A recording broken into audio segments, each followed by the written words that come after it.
Qualcast Nation, this episode is all about resiliency. We have Michelle Sorensen, clinical psychologist, founder of the Resiliency Clinic, stepping up and talking about what we need to do to get through tough times like this. Tough times during this pandemic when a lot of people are struggling. You may have lost a job. You may have been having a tough time with mental illness, trying to find that routine. And this episode provides you with the tools to be able to get through these tough times. I got to tell you, this is one of my favorite episodes to do. Michelle almost got me in tears. She got some skills, for real.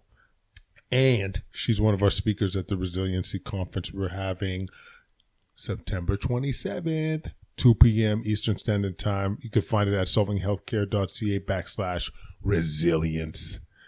So, guys, without further ado, let's jump on it. Michelle Sorensen. Welcome to Solving Healthcare. I'm Cordial Caramante. I'm an ICU and palliative care physician here in Ottawa and the founder of Resource Optimization Network. We are on a mission to transform healthcare in Canada.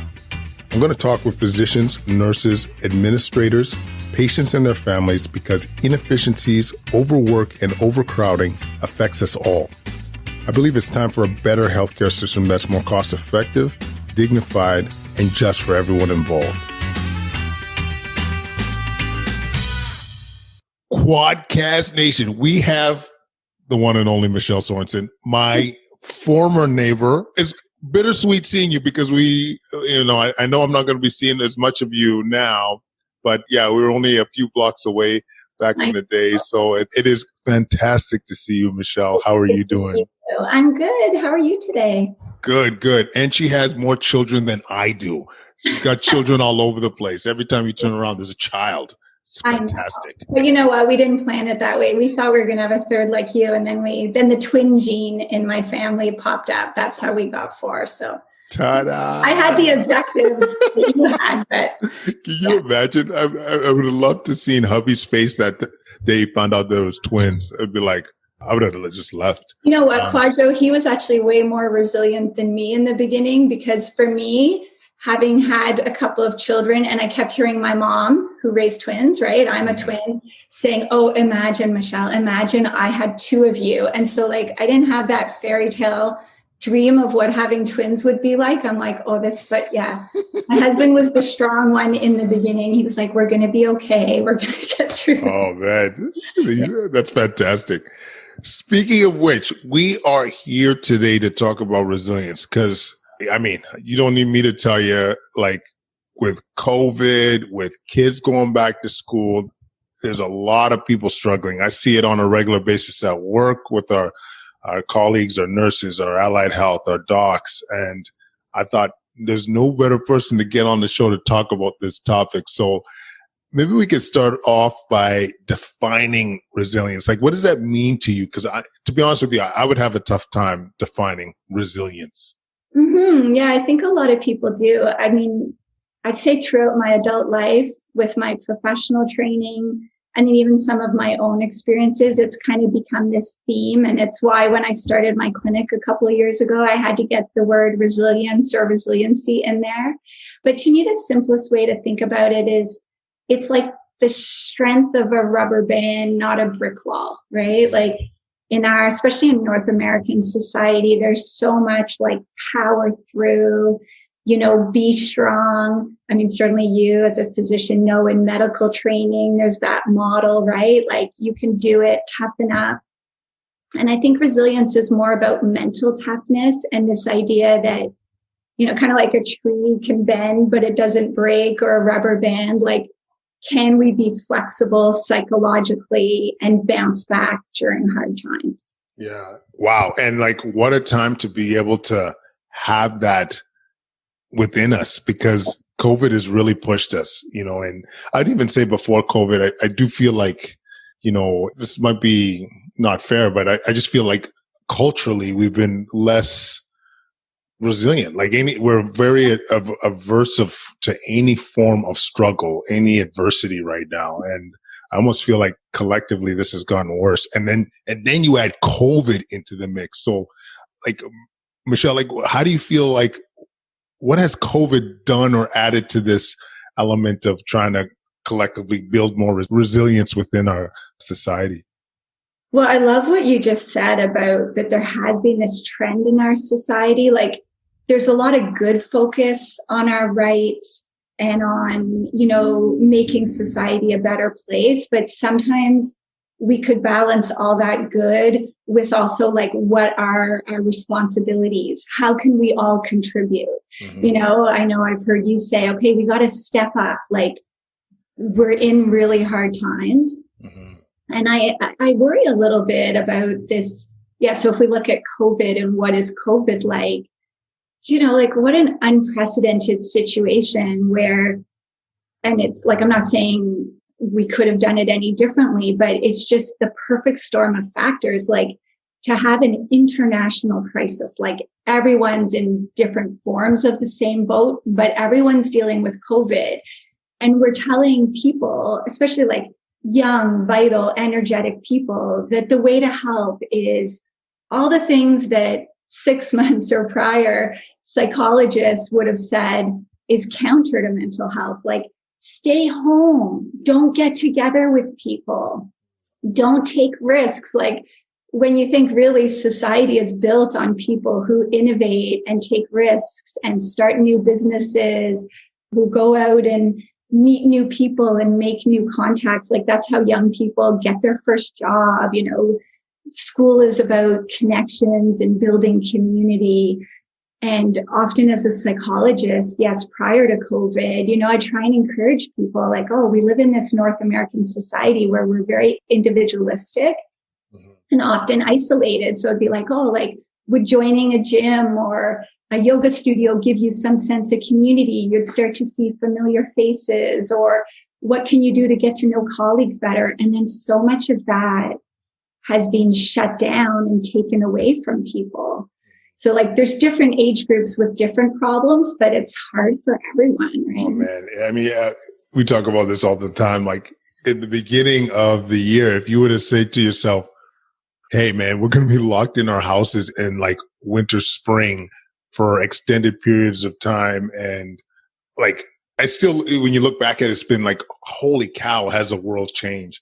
So like a very broad question, but what are kind of some of the principles or ideas to try and establish more resilience, whether that's individually, whether that's collectively?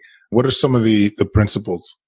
Well, I think there's a whole bunch of things that come into play, but it kind of, for everyone to look at their own situation and see what works for them or their family or their community, we kind of have to look at, sort of what makes up resilience. The fact that it's both innate, like some people I think do have natural traits or tendencies that, you'll meet that person who came from a really hard environment where everyone else in their family developed addictions or, negative coping strategies. And then that like survivor, someone who just comes out of it strong. So there are some innate qualities, but so much depends on context.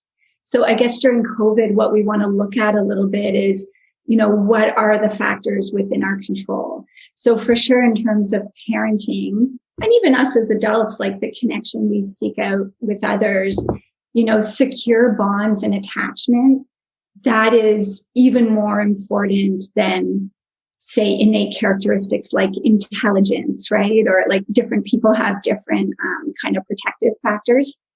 But just knowing you have someone in your corner, so couples knowing they can turn towards one another, a young adult having at least a few friends they can connect with, but probably most importantly right now, like children need secure bonds.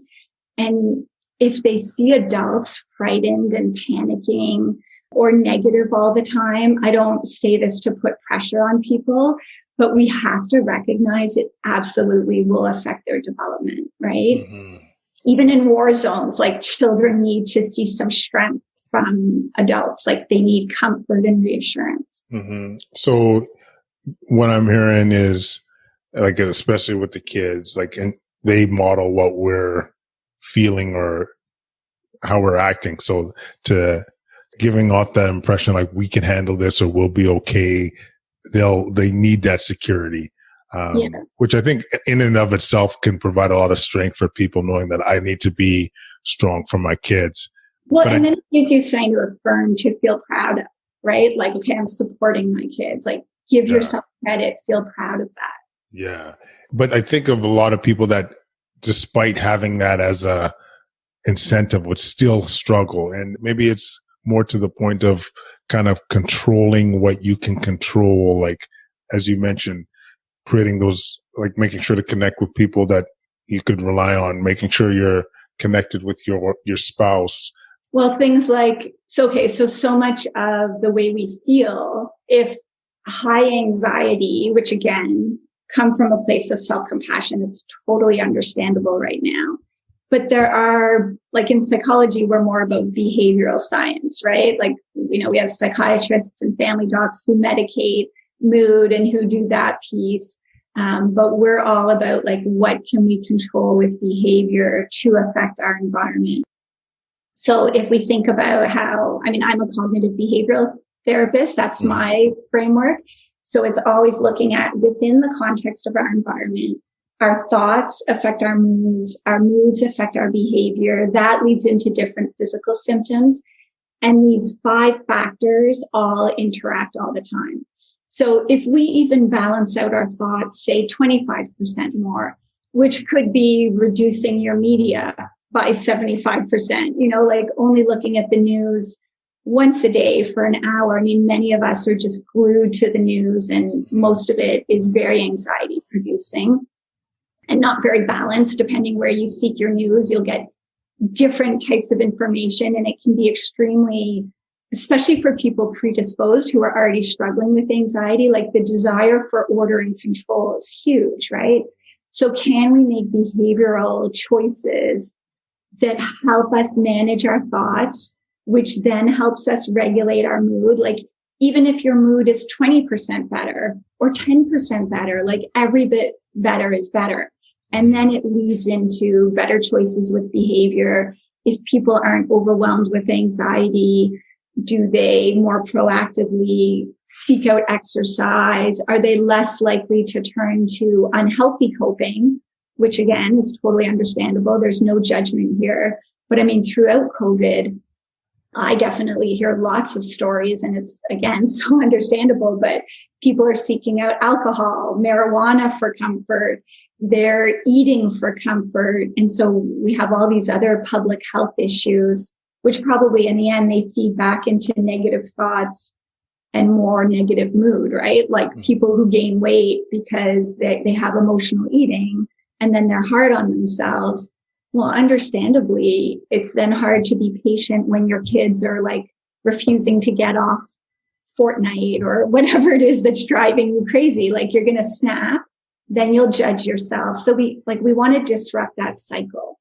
Wow. And so, like, to disrupt that cycle, can you give I'm always like, explain it to me like I'm 4, like maybe with like a concrete example of a time where you are disrupting that cycle and you are impacting mood and it's resulting in better behavior and so forth. Can you give an example? Yeah, absolutely. Like, so if, even let's look at before COVID, if someone at our time of life with young kids comes in and is like, I'm depressed, I'm withdrawn, my husband or wife said I need to go to counseling because I'm not myself. And then I learn about their life and their schedule. And all they do is drive their kids around town to activities. I mean, some people at the beginning of COVID had a huge relief to get out of their crazy schedule. Like, life, as we know, life was not perfect before COVID either, right?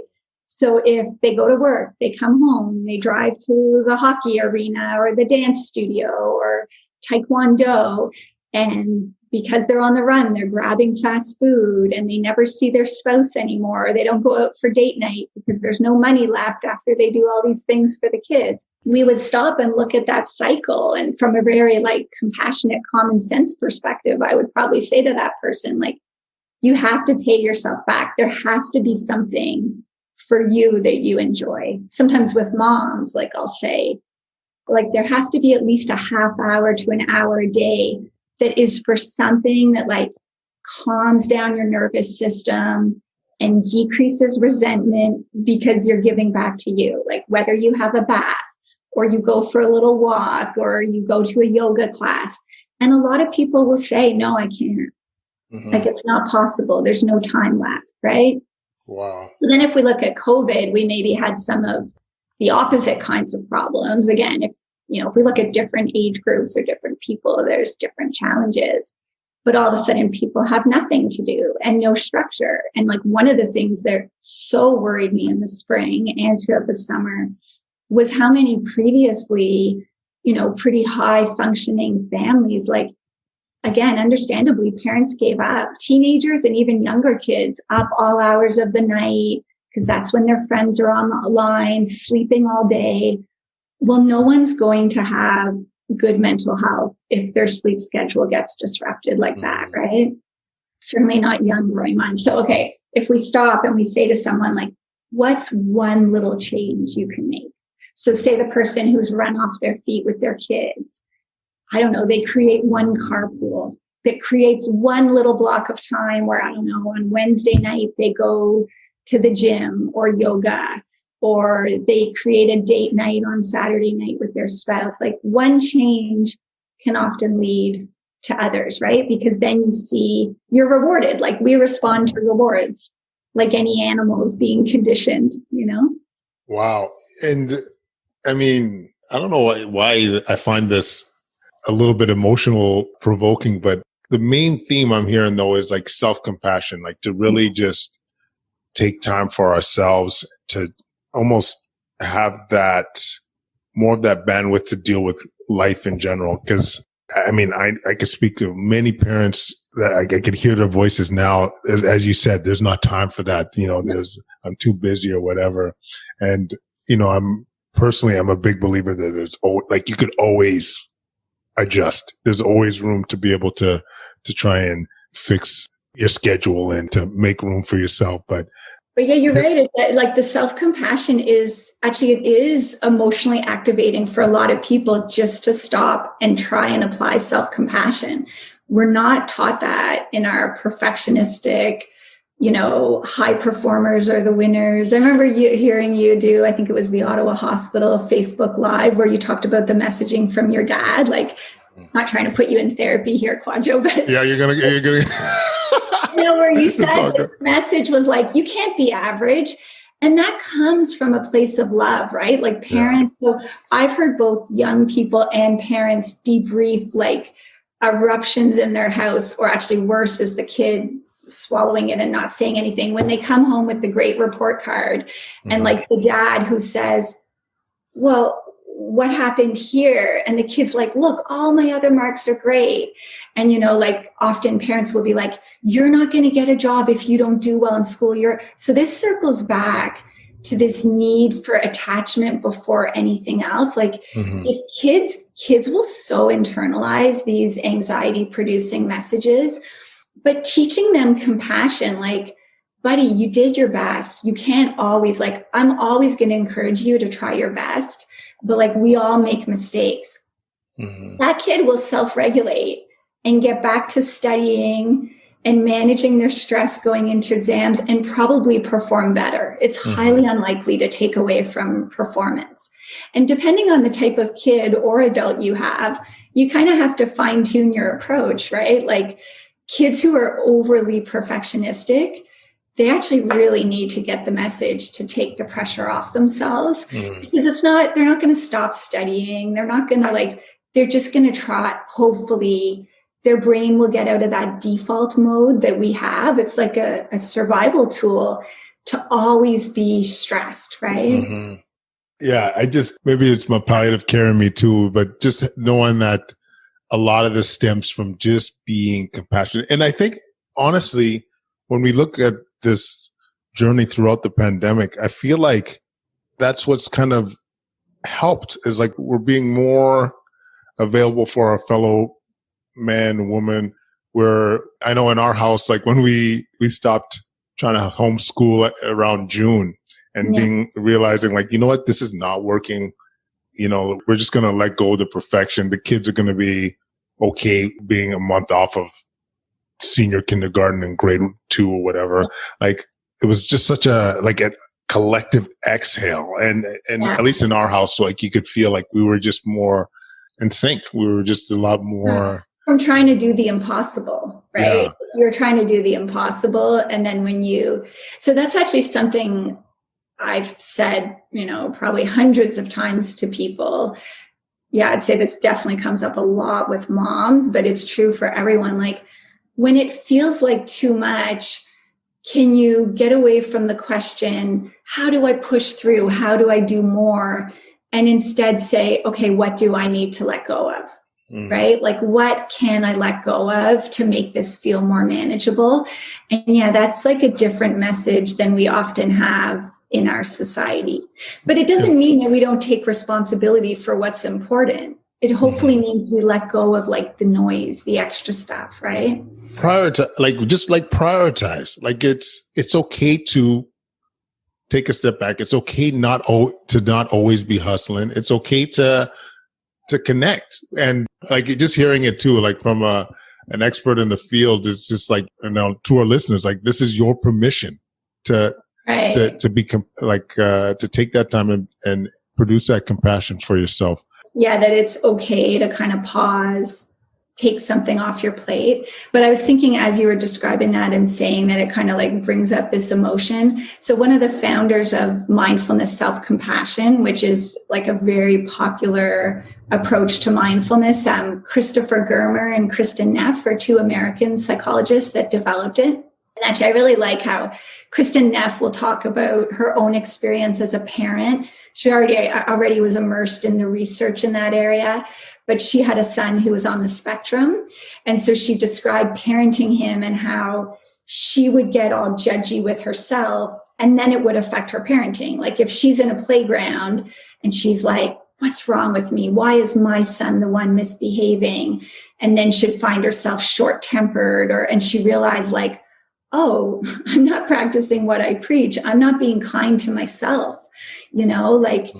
Every parent feels like this sometimes. And yes, my son has special needs. So one of her exercises that I like, if I can plug it, I recommend it. Yeah, no, absolutely. This is what you're going to love. Yeah, this. Her website has all these free resources that anyone can check out. And actually, there's different places and different psychologists who teach her course. I'm just finishing my last few weeks of like a 10-week journey, 2 afternoons a week of doing the teacher training. So I'm going to be offering it hopefully at my clinic this winter.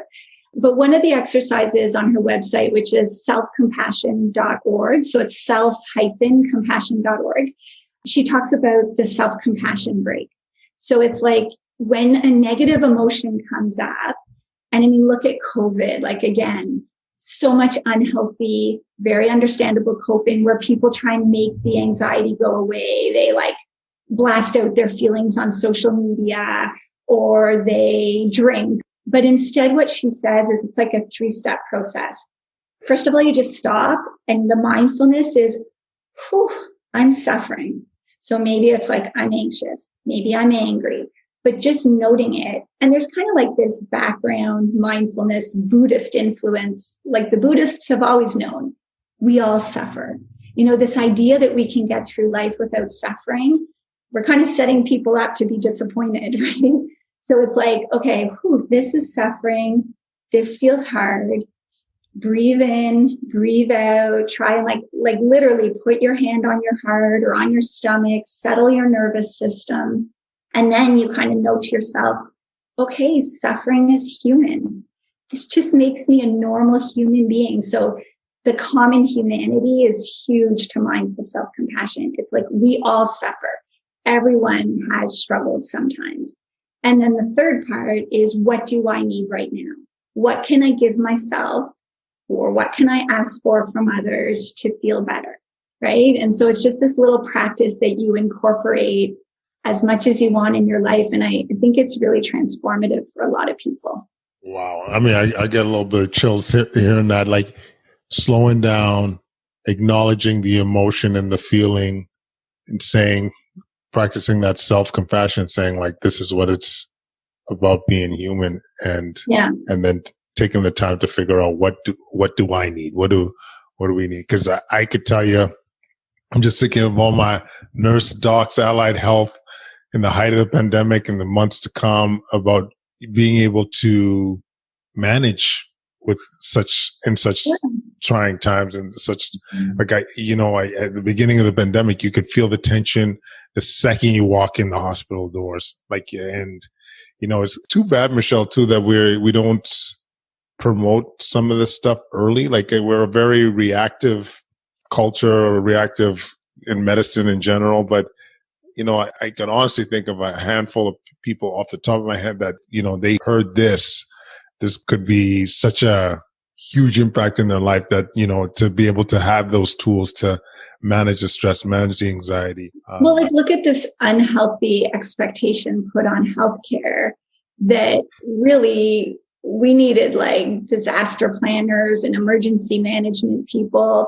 And you guys had this incredible, I know I shared that article, I think, with you on the weekend that I thought was super interesting, by a physician in the US saying, looking back, we were expected to have all the answers and we didn't, and actually that's very Buddhist too, having a beginner's mind, coming back to what you don't know. It's okay to not know. And yeah, those unhealthy expectations, of course, lead to negative emotion. And I agree with you. If every hospital, every school, actually more and more in the schools, we are seeing. My kids were doing that actually. Yeah, it's really great. It's so nice to see. But the hospitals could benefit. I used to do a lot of speaking, and I'd travel around, and especially within the diabetes community, I do a lot of work with allied health. And I think I was in Hamilton or something once, and it was really neat. I was doing a lunch and learn with a group of different health professionals. And one of the nurses said, "Oh, we got offered a free mindfulness course here at the hospital for staff." So she was the only one from her team that went and took it. And she said, "Oh, I learned all these great techniques. And one of my favorites is when your thoughts start, I often think of it like a twister. They're going up, it's getting out of control." She said that you just come up with a visualization that works for you. So, for her, what worked was, okay, the train is pulling in the station. I'm putting my thoughts on the train, and there it goes. It's taking all those thoughts away. Other people may picture clouds floating through a sky, but that worked for her. So she shared it with her colleagues, and she said it became a really good source of lightness, because when people started complaining, all the politics, complaining about management, I don't know, maybe complaining about the physicians. Tons of complaint about them docs. About you, no, just but she said that she would say to her team, so she didn't criticize them. Criticism is always our shield against our own vulnerability when we're activated, right? So she wouldn't criticize, she would turn towards them with compassion. I mean, she didn't describe it this way, but I could see it. And she'd say, "Guys, the train's pulling out of the station." And she said they would all start laughing, but it was a moment of mindfulness. It's oh, look at us. And I've heard teachers talk about how they go through phases where they're I got to stay away from the staff room. I can love and appreciate my colleagues, but can I make the behavioral choice to find someone to go for a walk with, surround myself with positive thoughts? But yeah, if you had groups of colleagues go through mindfulness training together, then they could all cue each other without sounding judgy or sanctimonious, higher, they think they're better, but just be "Oh, guys, we're doing it again. We're human, but let's change the dialogue here." Yeah, no, I like that a lot. And it's also anything you're doing together, you build your team building, you're connecting with your colleague. Cause I think kind of like we alluded to before, having that connection, having that camaraderie is in my opinion, a big component to be able to establish some resilience. Yeah, maybe you've heard me say in the beginning of the pandemic, in some ways, because we had that united front, we're that team. You could lean on each other. We had that same goal in front of us. It really significantly decreased the anxiety. It gave us that feeling that we're in it together and that we could handle a lot more than we think. So that does make a lot of sense in so many ways. One thing I should say, and maybe this is too obvious or what have you, but should we define mindfulness? Do we need a definition of mindfulness, or is it implicit No, you're right. Not everyone knows how to describe that. So yeah, mindfulness is kind of something you have to learn about experientially from practicing it. As a CBT, cognitive behavioral therapy practitioner, like I've been immersed in that for 20 years since I came out of school. Actually, yeah, exactly 20 years. I graduated in 2000 from my master's. But mindfulness is like a journey for me the last 5 years. I started with like a 2-day conference. Then I did an 8-week course with the person I consider my main teacher. He lives in Australia, a French psychologist. And then I did training here in Ottawa, and it's like grown. And actually in November, I did a 5-day silent retreat, mindfulness retreat, which was like life-changing and great preparation for COVID. Like it was so much more than I expected it to be. But mindfulness is really like paying attention to what's in the present moment.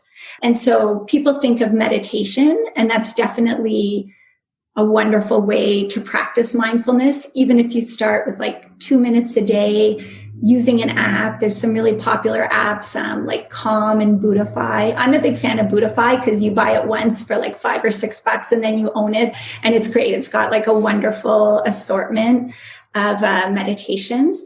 But yeah, you start small. Meditation is one way you can practice, but really you can have mindful habits too, right?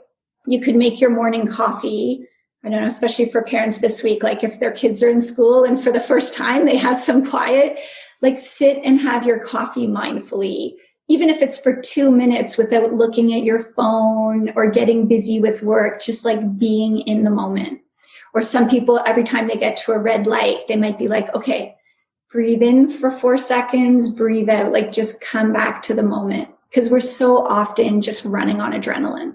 Yeah, I personally have introduced mindfulness habits in the last few years, and to me it's a game changer. Like I feel like, your whole adult life, especially in doing what we do, is all about hustling and running, and taking that second to decompress and to just be in the moment is, I feel, like so therapeutic. And just to be clear to others, like you mentioned coffee, for me, it's like something as simple as I'll do even walking meditation where you just feel every step you're taking and you do it gradually. Like I'll do it in the office, whether it's, really being cognizant of your breath and doing more abdominal breathing to stimulate the sympathetic nervous system, whether it's listening to a track that you really enjoy and just fully immerse in that track.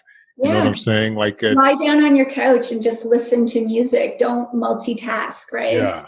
And it's honestly, it's hard sometimes because I'm the king of multitasking. Like, I call it stacking actually, where you just, podcast while you're at the gym or, meeting while you're going for a walk or what have you. But yeah, there is a lot of value of just slowing down, being in the moment. And I think, as you said, like this does build resilience. Like, so yeah, it's so important at a time now. Psychologically stronger, right? And so something people struggle with a lot with the concept of meditation is they'll say, but I'm agitated or I'm fidgety or my mind wanders. And something I learned through my own practice, but also learning from teachers is like, oh, actually, that just makes you normal. This kind of drunk monkey brain, like, there's this monkey in your head jumping around. And naturally, we have a new thought every 2 to 3 seconds. And actually, a lot of them are negative. Like we're like Velcro for negative thoughts and Teflon for positive thoughts. I've heard that said, like they just bounce off of us. So training yourself to just keep coming back to your breath. I think if people think about like you go to the gym or you go for a run, and that's like exercise for your muscles. But some days it feels amazing in the moment and some days it feels hard, but you're still building strength so that later on when you have to pick up your kid or move furniture, you have that strength, right? And meditation is like that. If it feels blissful and zen, awesome. Don't get too attached. Tomorrow you could be back to the agitation. But if you practice it, it's helping your brain. It's giving you like this neuroplasticity that means when you come up against a tough situation, you'll be able to handle it better. Mm-hmm. And not only in general life too, like I'm hearing this and I think about how often like people in our line of work, like whether it's ICU any acute care medicine, how often just being able to slow down and allow yourself that ability to think clearer. Like I also find like having that kind of ability to slow down the monkey brain, and especially like I've been in spots where someone's life is on the line, they're crashing or whatever, and you've thought of everything and there's a lot of panic in the room. And I could think about 2 or 3 times where I just like, okay, take a breath, think through this a second. And within seconds, oh yeah, we could try this. Yeah, we could try B. And if you were in that kind of sympathetic tone, that monkey brain where a bunch of things are jumping around, that might not have occurred to you. So like, I guess what I'm trying to say is it applies to so much in life. Not only that there's an acute stressor in your life, but if you need to enhance your performance and as a clinician, as an athlete, what have you, like it's just so important to be able to have that resilience, that it's like the mindful leader actually kind of philosophy is that will give you good leadership. And and again, like rest is productive. So for you to have that like second to pause helped you in an emergency. But if we think on a weekly basis, like I know for me, when I started the clinic 2 years ago, like every weekend I'd be here assembling furniture, hustling. There was always like hustle. It was a really, really big job, but it kind of became counterproductive because you need to rest. So like now I'm much better. I mean, I might have 1 or 2 little emails to answer on a Saturday, but generally I try and really unplug and like rest, or at least do other things so that then you come back to your work refreshed, right? And I think parenting, marriage, like many things are like that. If you step away, then you can come back with a clear mind, problem solve better, right? Absolutely. Everything gets better when you take that second for yourself and what have you. And I guess it's about, when we were talking before about COVID, like you do this as much as you can throughout your life so that when you come up against big adversity, like for you when COVID was coming and you and all your colleagues were trying to figure out how to handle it, or even me and my colleagues, like we're self-employed, right? There's to pivot. And like I've never cared for or participated in virtual therapy before this. And within a week, like the adrenaline it took for us to get set up in home offices and keep our practices going. I mean, it's not the same as being in an emergency room, but it was still pretty busy. So we can't just expect ourselves to find resiliency in the moment. Like it's a lifelong practice, right? And then again, we kind of see that when you put people, like research has shown that when people come up against, trauma, real adversity, it's kind of like a bell curve. We have a group that will succumb to depression, anxiety, PTSD, even suicide, and they don't recover that's a small, luckily, percentage. The largest group, again, in that bell curve, they'll naturally, within a month or so, when the trauma is over, they'll adapt, they'll bounce back to where they were. Like I believe if all this COVID stuff, went away, whether, I don't know when that's going to be, that most people would bounce back. They would remember what old life, like even though right now they probably can't picture ever going anywhere without a mask or feeling anxious, a lot of them, like things would settle down.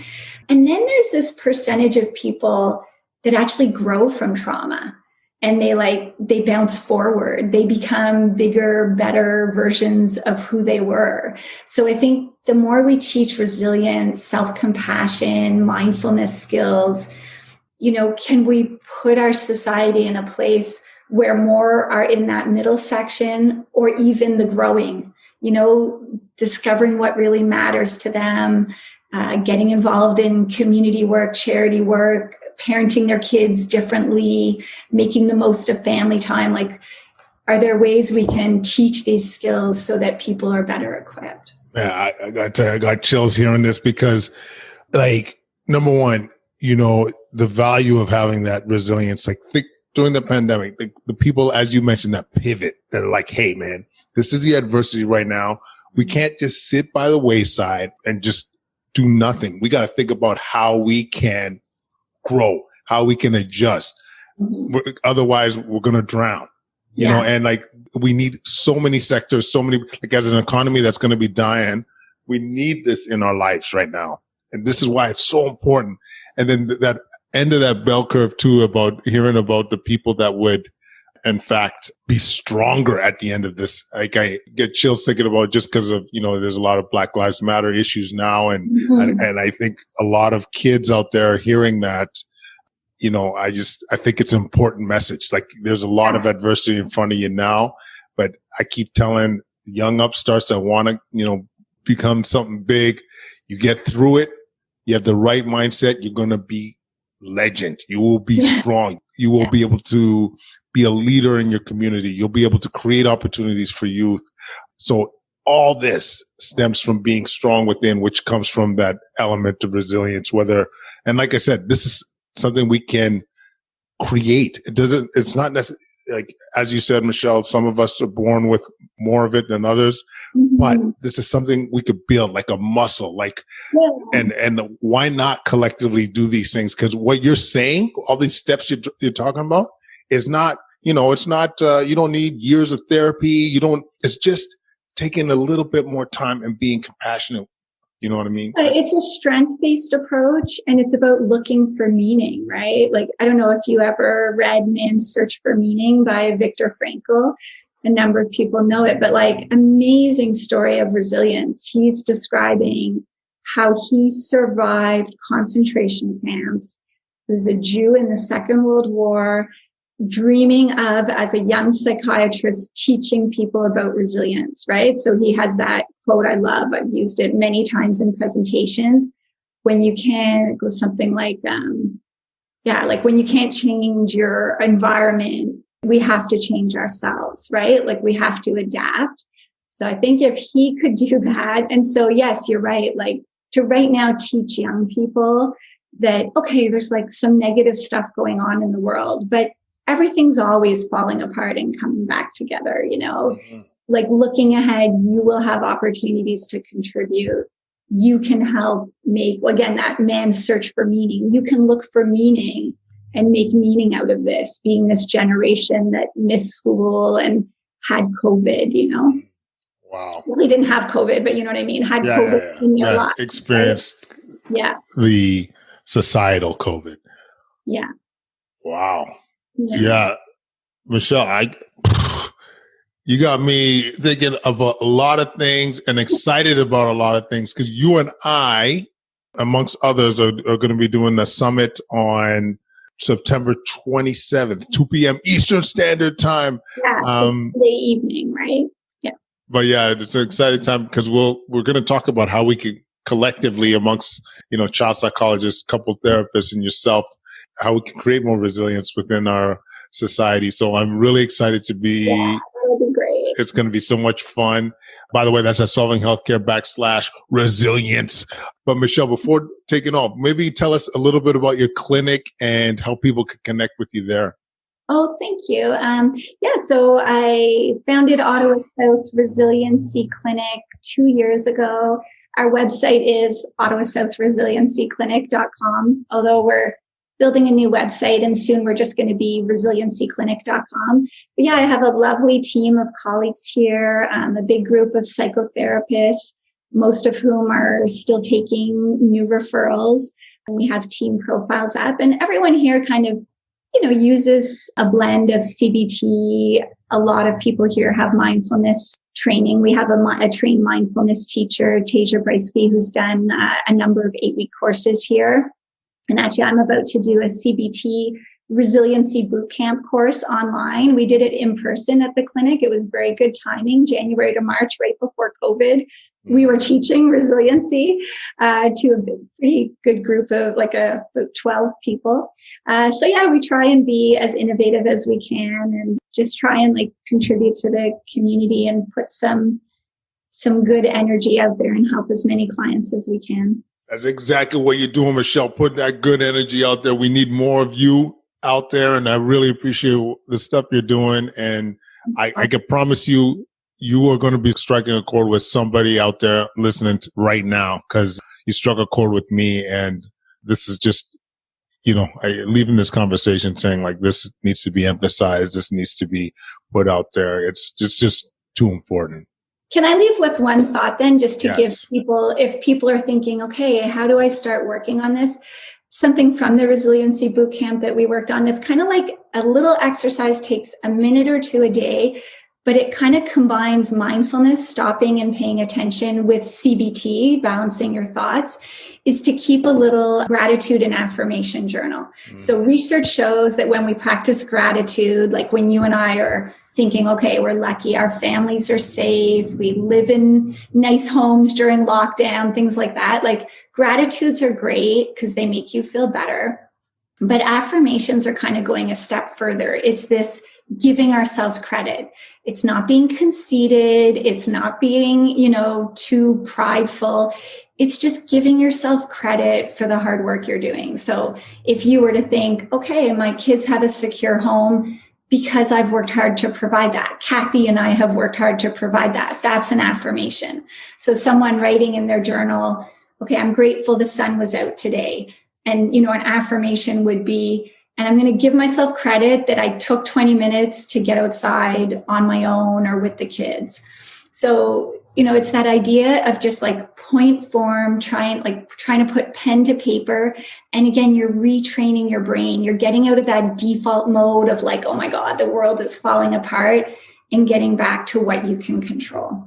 Wow. I got to tell you too, these tips have been killer. They've been like, there's some gold in there. Any other tips that come to mind in terms of just off the top of your mind? Well, I guess like for me, the kind of building blocks are self-compassion, practicing kindness towards yourself, remembering that that's the starting point, balancing out our thoughts. So there's so much we could go into there, but it's saying to yourself, if you have a negative thought, like, oh, my friend canceled plans, she doesn't like me. Okay, what are some alternative thoughts? Maybe she's busy, maybe she's struggling, just trying to balance out our thoughts. So that kind of combination of CBT and self-compassion, to me, those are really the building blocks for resiliency. Perfect. And looking for meaning, looking to have a purposeful life where you take responsibility for what you can change, and then you keep giving yourself credit, even if it's just surviving the day. Like when you and I were chatting about having young kids, like when we had two twin babies and a 2-year-old and a 4-year-old, like at the end of the day, my husband and I would look at each other and we'd just do an affirmation. We'd be like, okay, we got through this day. Look how much we did today just to survive, right? And then it's like still a hard day, but you feel better because you're giving yourself credit. Mm-hmm. Wow. Beautiful, beautiful. So I got to say, I mean, it's worth asking, like, you're a mother of 4, you got a new clinic, you got a relatively new clinic, you're hustling, new courses, all these things. You had COVID. What are you doing? What are you doing that's working for you and keeping you above water?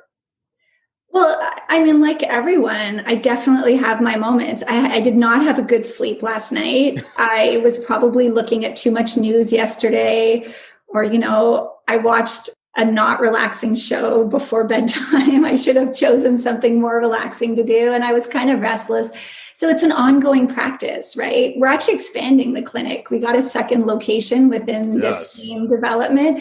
So there is a lot going on. For me, that gives me purpose. But as you kind of alluded to for yourself about the multitasking, like busy is my drug.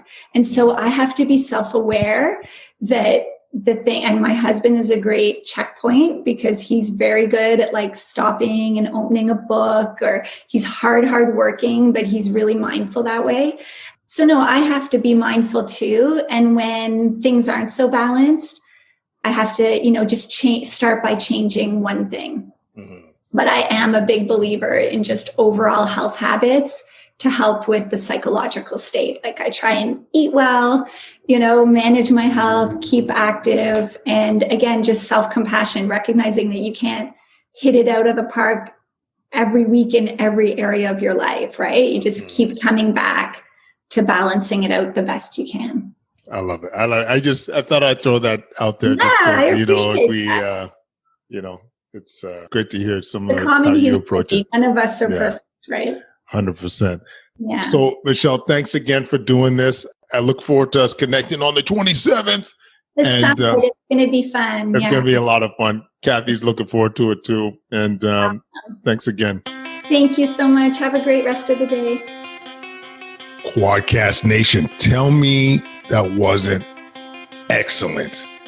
There's lessons in there that I think we could all use to be able to become more resilient, manage our stress better, and Michelle knocked it out of the park.